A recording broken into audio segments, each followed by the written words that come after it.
Tips and tricks for heavy equipment repair part 2. Number 5. Keep spare parts on hand. It's a good idea to keep spare parts on hand so you can quickly make repairs when needed. This can help minimize downtime and keep your project on track. Number 6. Invest in training. Properly trained employees can perform repairs more efficiently and effectively, reducing the likelihood of breakdowns and costly repairs. Number 7. Use high-quality parts.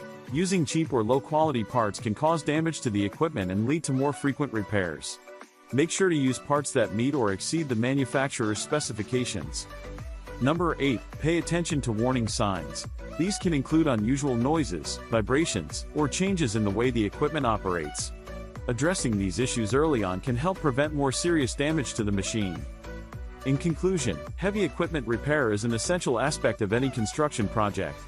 By following these tips and tricks, you can help keep your equipment running smoothly and minimize downtime. To learn more some tips and tricks, visit our website interstateheavyequipment.com or call 469-370-7501.